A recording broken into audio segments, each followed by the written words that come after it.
country. Well, why not? Where there's cow, there's bovine. And nobody can deny that. Where there are cow, there are bovine.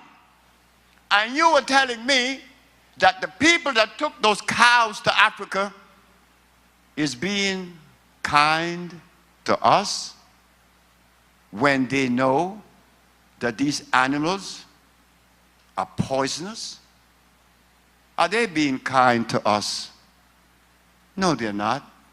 I know Arabs in Africa that sells our people pork, but he doesn't eat it.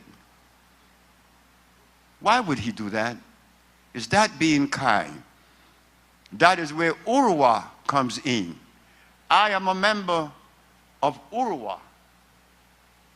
In Urwa, you don't even entertain a thought about injuring someone else. Not even a thought. In Urwa, Urwa is where we become impeccable. Urwa teaches us what not to eat. Because what you eat will determine how you behave. You don't want that. The rest of the religions in the world, they all are good. But they also need to be updated, you know. We need to help the religions of the world, because I grew up in religion. And you know, we grew up in religion and we feel good, and it is good. Because it contains us, discipline us, which I still remember. And me, like I said, I'm a Muslim. I'm a Seventh-day Adventist. Every 13th Sabbath, I used to have to go do my recitation because I'm a Seventh-day Adventist. And I loved it. Then I was an Anglican. I was in the Anglican church as an altar boy. So you see, I'm the product of religions. I am the product of religions. I just happened to notice the chapter about the health aspect of the religions. And we need to make our preachers aware, look, we are sick because unconsciously we are violating God Almighty. We don't want to do that anymore. But then, we didn't know about the deleterious effect that blood and starch was going to have on our brain. Oh my God. Now to think about it. Go read the Bible again. The herbs are for the healing of the nation. Well, why can't we do it? And why don't we do it? You know why? The blood and starch going to tell you, you better not. You're going to die. Don't you go to God now. You can follow me. I am the blood and the starch that you have been conditioned with. You're going to listen to me, not the Bible. You know who did that to me? My own brother, the preacher man. My own brother did that to me. Yeah, I went into his kitchen. And when I got into my brother's kitchen, I saw a hog head on the table.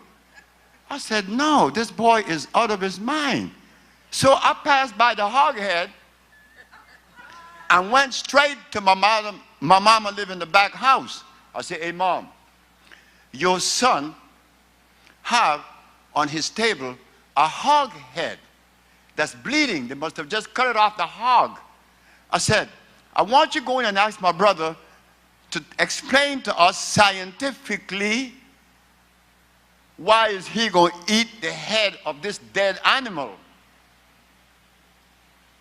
Now, we didn't eat that in the jungles of Africa because there were no hogs there. Look at how we have been reduced to the head of a dead animal.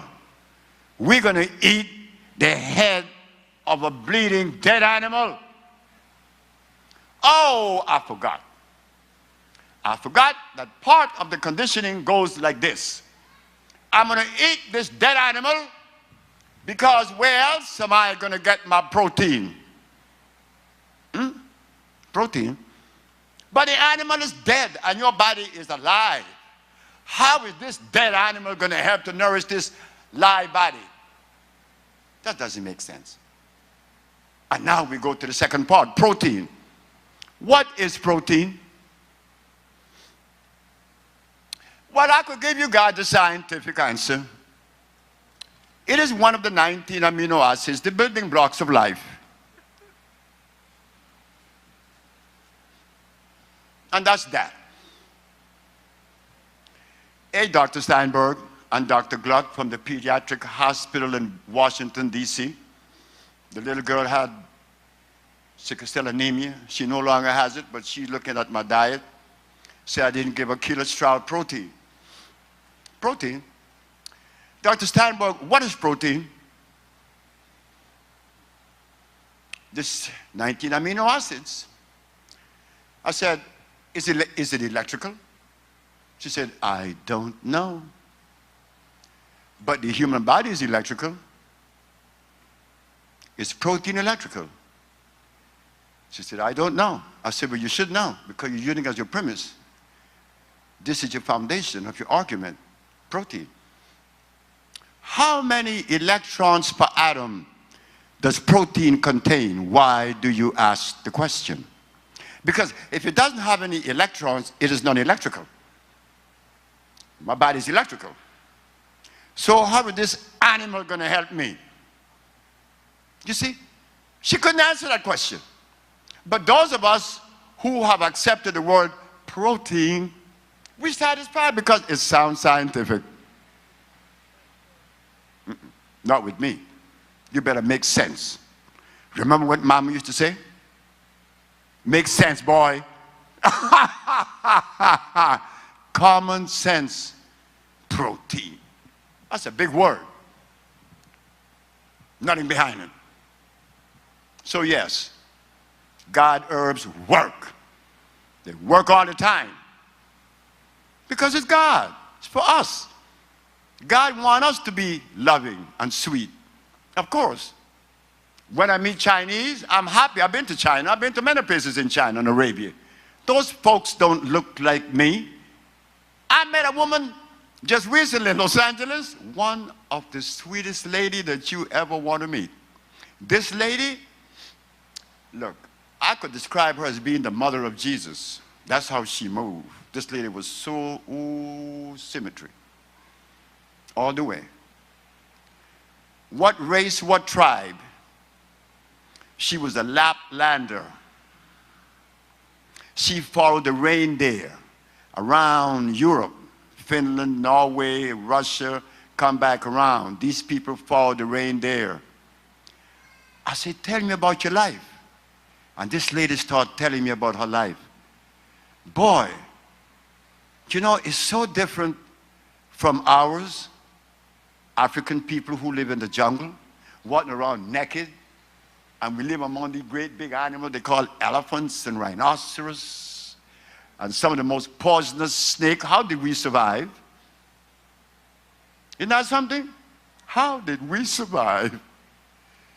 By the grace of God Almighty. That's how we survived, and we will always survive. So now, Urua brings with it the healing which brings peace, which in turn brings love.